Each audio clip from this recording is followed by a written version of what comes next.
Hello and welcome back. I have Jack Skellington today, but in a different form.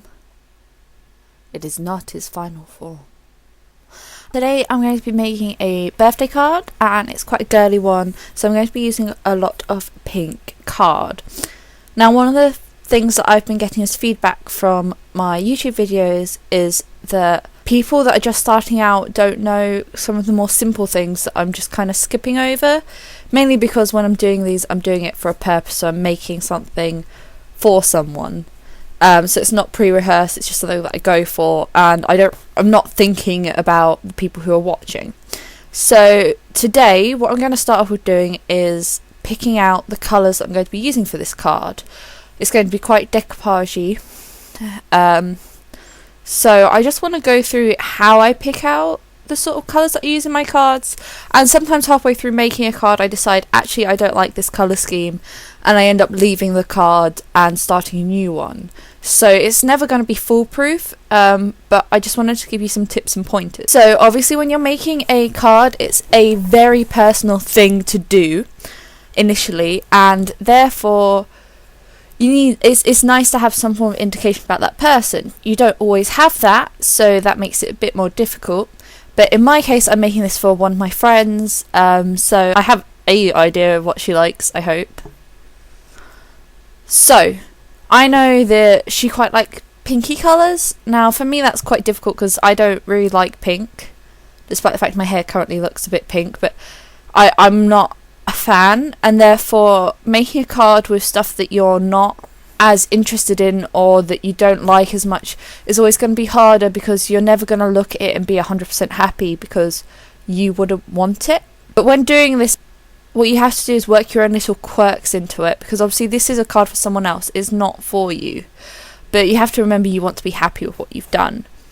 So for my card, I am quite lucky. I've been crafting for a while, so I have a lot of different choices, but for people that don't, I would like to point out that there are places where you can get things a lot cheaper. So one of the pieces of paper that I'm considering using today is this. So it's quite a pretty piece. It's got like flowers on, and it's got pink in the background, and I actually got this in a set from The Works for, I think it was £2 or £3 for a pack of paper, and it wasn't all this colour, you had lots of different types and styles.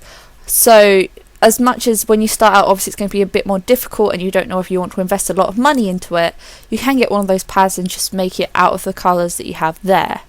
So don't worry about that. Now, because I'm going for pinky, what I start to do is I take out all of the shades of pink that I have that I think will go together and that I like. This doesn't necessarily mean that I'm going to use them all, and I'm not going to be sure which order they're going to go in, but if you get them all out, it means you can lay them on top of each other and have a look at how they go together. So I've also got out this colour, which is quite a nice base colour, something that can go in the background. And then I've also got out little ones, so I've got this one, which has quite a pretty pattern on it. And then actually one that's not pink, but one that kind of goes with the florally pattern and has browns in it, which kind of go alongside the pink. In terms of actually making your final decision, it's something that you tend to have to do as you go along. I make it up as I go along, and it's generally down to personal preference. So picking colours that go together is always going to be difficult, which is why if you start off, you can start off just using all the same colours, and that'll make it a lot more easy, in my opinion. But what I tend to do is, if you're going for a card with more than one main colour, choose one other colour. Don't try and choose like 5 other colours and mush them all together, because it can get messy, and that's something that I think if you want to do, it'll take practice to get it right.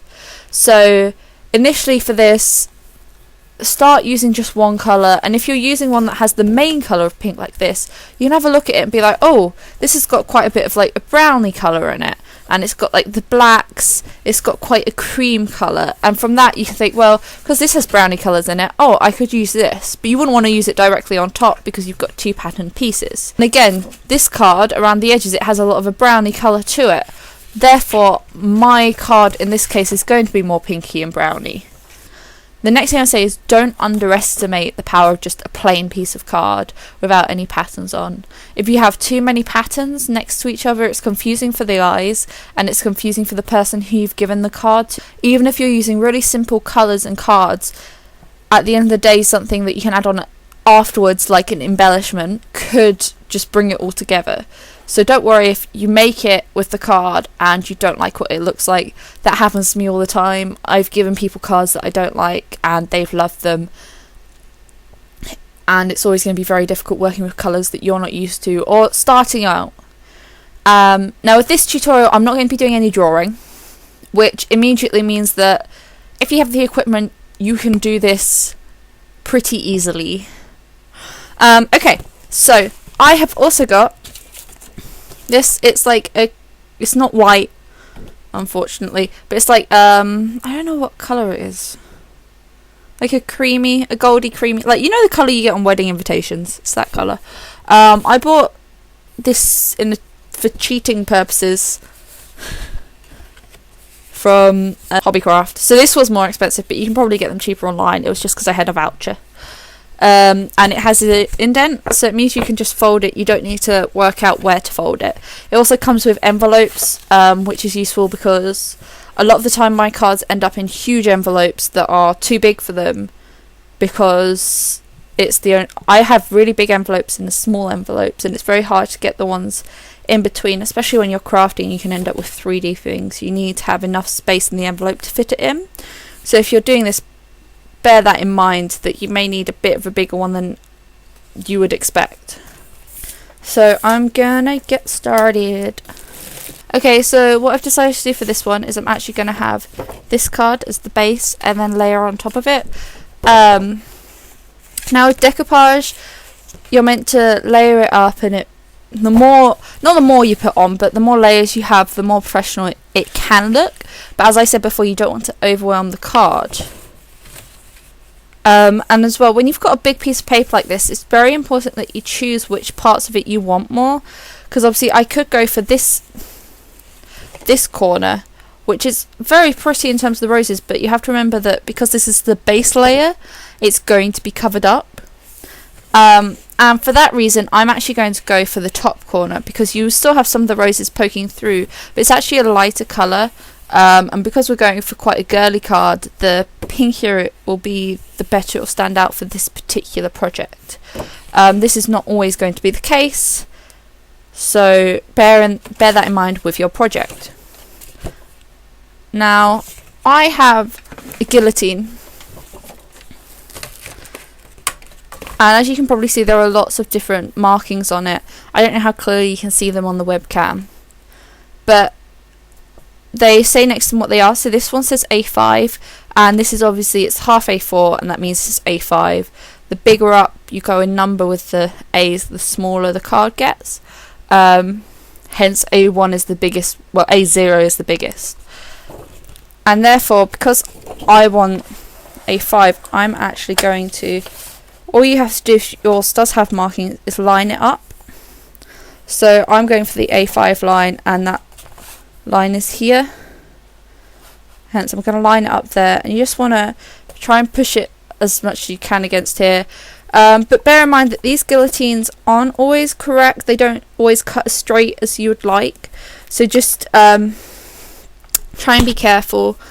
Also, on a side note, with guillotines you should only cut it one way, so you shouldn't then, once you've done this, try and get it down to this way and pull it back. You should pull it back in between cutting, because that's how you can end up with rips in the paper. With this one, obviously it's quite difficult to know where to cut it in terms of this length, because this is the length that is ridiculously long at the moment. So what you can do is, if you get your card, again, this is what you'd do if you didn't have the markings on your actual guillotine. You can do this. So if you line it up on the inside, so it's right in the crack, and close it right in that crack. And then it's better to do with this pencil, but I never have pencils, so just mark where you want it. So mine's in pink, you can just see where I've made that mark. You may need to trim it to make it a little bit smaller so it definitely fits in. That happens, it's no big deal. And then you just line it up so that you have the mark sticking through. And as long as you push it up against this bit, it should be cutting straight. You know, cutting things out by hand is not a big deal. A lot of people won't notice unless they are really, really over the top that you haven't cut it straight. The next thing I would say that you need as a requirement for doing any form of paper crafting is double-sided sticky tape. Right, so once you've done that, the next difficult bit is sticking this down. I would always open up my cards so that you can see the line of how straight it is, because when you're trying to stick it down here, it's very easy for you to go over this edge and not notice, whereas if you do it up here you have a line to go along, and there will be some overhang, but that's fine. And then it means like I've got quite a good one, but I don't know if you can see there is a bit of overhang here. This is where you need your scissors just to go around and cut that off. Now I'm going to leave a little bit of overhang on this bit because you can't really see it, but having a bit of overhang, it means that you can actually open the card easier. If it is too much, then cut it off. And one of the things I'm actually going to do is, obviously you want a decent amount showing around this, but I'm going to have it off to one side. And you'll see why. It's because I want to layer it and put more of each colour in. So I'm going to have it off to one side, as I said. I would recommend turning your paper around and getting out your pencil or pen, deciding how far around you want it, and then just, because obviously you're going for a border, you can either do it like this and be like, okay, I want it to come up to here on this side, or you can make it double as long on that side and do it again like this. So it means I now have a piece of card like that, very simple piece of card, but what I like to have mine off at jaunty angles. This is also really good if you are using scissors, because if you're using scissors and you do it at a jaunty angle, it means that people won't be able to tell as much if it's not straight. So that's what we've got at the moment. Okay, so now I'm going to use this card, I think. I'm actually going to use this card. I changed my mind.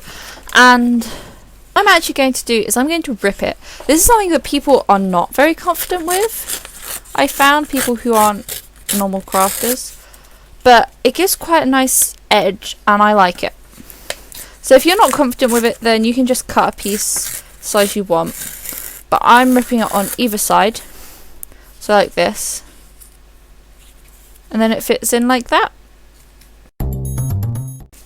So it looks like that now. It looks like there's a lot going on, but I'm not quite done with it.